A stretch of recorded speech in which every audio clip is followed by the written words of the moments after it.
Hello दोस्तों, मैं हूं ऋषभ देव और आप सभी को देहाती स्टडी पॉइंट में स्वागत है।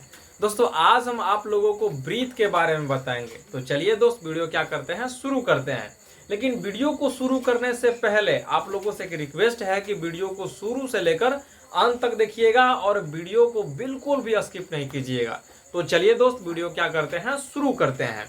तो आज का टॉपिक क्या है दोस्तों? ब्रीथ है। नहीं जी, आज का टॉपिक क्या है? ब्रीथ है। अगर आप लोगों को पूछा जाए, आप लोगों से क्या किया जाए दोस्तों, पूछा जाए कि ब्रीथ होता कैसा है, तो आप लोग क्या कीजिएगा, फट से क्या कीजिएगा, जवाब दे दीजिएगा कि ये क्या है, ब्रीथ है। समझ गए ना? ये क्या है दोस्तों? ब्रीथ है। लेकिन वहीं पूछा जाए आप लोगों से कि ब्रीथ की परिभाषा बताइए, तो बहुत सारे स्टूडेंट होते हैं, क्या होते हैं कि कंफ्यूज हो जाते हैं कि ब्रीथ की परिभाषा क्या होती है। तो आज हम आप लोगों को क्या करेंगे, ब्रीथ की परिभाषा बताएंगे और ब्रीथ से जुड़ी जो भी जानकारियां है ना, तो वो चीज क्या करेंगे, जानकारी प्रदान करेंगे आप लोगों को।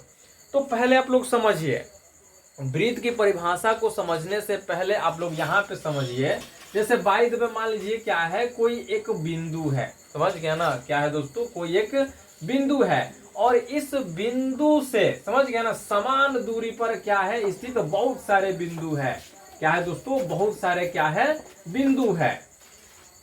समझिए, पहले कोई निश्चित बिंदु है और इस निश्चित बिंदु से समान दूरी पर स्थित बहुत सारे क्या है, बिंदु है। समझ गया ना? तो जब हम क्या करते हैं, इस बिंदु को एक दूसरे से क्या कर देते हैं दोस्तों, मिला देते हैं। समझ गया ना? इस बिंदु को क्या कर देते हैं, एक दूसरे से मिला देते हैं, तो एक परिपथ बन जाता है।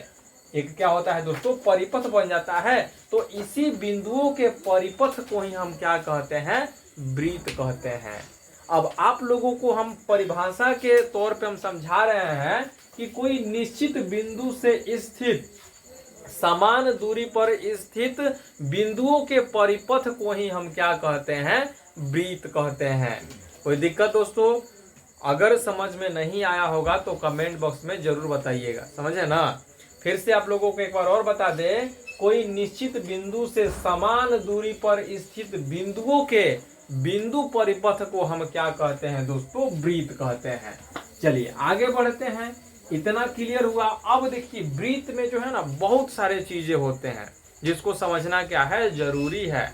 अगर आप लोग ये नहीं समझिएगा तो फिर आज का वीडियो देखने या नहीं देखने से कोई फायदा नहीं है। तो चलिए, एक बढ़िया सा ब्रीथ यहाँ पे क्या कर देते हैं दोस्तों, बना देते हैं। समझ है ना? ये हो गया आपका केंद्र हो गया।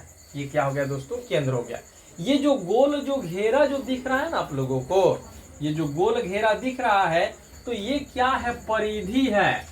क्या है दोस्तों? परिधि है। इसको परिधि बोल सकते हैं या परिमाप बोल सकते हैं, कोई दिक्कत नहीं है। परिधि और परिमाप क्या होता है, एक ही होता है। बस फर्क इतना है कि ब्रीथ में ही परिधि कहिएगा। समझ गए ना? ब्रीथ में ही परिधि कहिएगा। अब आयत में परिधि कह दीजिएगा तो वो तो गड़बड़ा जाएगा। समझ गए ना? चलिए, इतना हो गया। तो ये जो गोल घेरा जो दिख रहा है, ये क्या है दोस्तों, परिधि है। चलिए आगे बढ़ते हैं। अब क्या करते हैं, देखिए, ये केंद्र है। समझ गए ना? ये क्या है, केंद्र है। ये क्या है, परिधि है।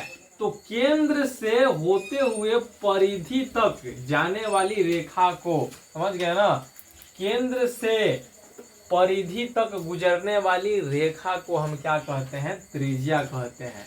इतना याद रखिएगा। समझ गए ना? केंद्र से एक छोर से ये परिधि तक जा रही है ना, तो इतना ही रेखा क्या हो गया, ये त्रिज्या कहलाएगा। लेकिन जब क्या होती है कि एक परिधि के एक छोर से दूसरे छोर तक जब केंद्र से होते हुए कोई रेखा जब गुजरती है ना, तो इसको हम क्या कहते हैं, व्यास कहते हैं। याद रखिएगा, क्या कहते हैं दोस्तों, व्यास कहते हैं। फिर से आप लोगों को एक बार और बता दें कि परिधि के एक छोर से दूसरे छोर तक जब कोई रेखा केंद्र से होते हुए गुजरती है ना, तो उसको हम क्या कहते हैं, व्यास कहते हैं। चलिए, इतना क्लियर हुआ। ये जो त्रिज्या होता है ना, ये जो त्रिज्या होता है, त्रिज्या क्या होता है, व्यास का आधा होता है। समझ गया ना? व्यास का क्या होता है दोस्तों, आधा होता है। और व्यास जो होता है ना त्रिज्या के क्या होती है, दुगुनी होती है। यहीं पे देखिए एक भाग यहाँ पे हो गया और एक भाग यहाँ पे हो गया, दोनों को मिला दिए तो क्या हो गया, व्यास हो गया। हुआ कि नहीं हुआ?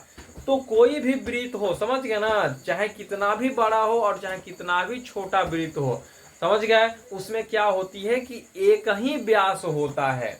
बेशक से अनंत जीवा हो सकती है। अब यहाँ पे आए जीवा, तो जीवा क्या होता है, तो देखिए ये क्या हो गया, ये परिधि हो गया ना जी।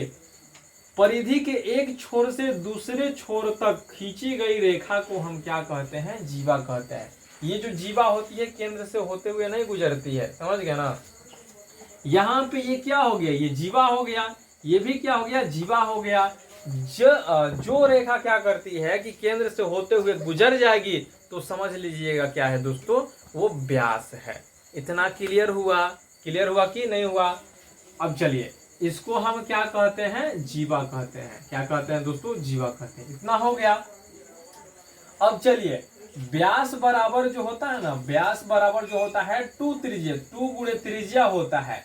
यानी कहने का मतलब हो गया कि 2 त्रिज्या मिलकर क्या बनती है, एक व्यास बनती है। समझ गए ना, 2 त्रिज्या मिलकर क्या बनती है दोस्तों, व्यास बनती है। इसलिए व्यास बराबर हो गया 2 गुणे त्रिज्या हो गया। अब त्रिज्या की हम लोग बात कर लेते हैं, तो त्रिज्या बराबर क्या होता है, यानी देखिए व्यास निकालने का सूत्र है, समझ गए ना, व्यास निकालने का क्या है दोस्तों, सूत्र है। अब त्रिज्या कैसे निकल जाता है, तो व्यास बटा 2 हो गया, व्यास बटा 2 हो गया। अब व्यास क्या है, अब व्यास बटा 2 यानी कहने का मतलब हो गया त्रिज्या कितना है, व्यास का आधा ही ना है, तो 1/2 क्या होता है, आधा होता है। समझ गए ना दोस्तों, 1/2 क्या होता है, आधा होता है। तो व्यास में 2 से भाग दे देंगे तो क्या हो जाएगा, त्रिज्या निकल जाएगा। अब सबसे इंपॉर्टेंट जो चीजें होती है वो होता है कि क्षेत्रफल। तो वृत्त का क्षेत्रफल क्या होता है, तो याद रखिएगा पाई आर स्क्वायर होता है। तो इतना आप लोगों को क्लियर हुआ कि नहीं हुआ, कमेंट बॉक्स में जरूर बताइएगा।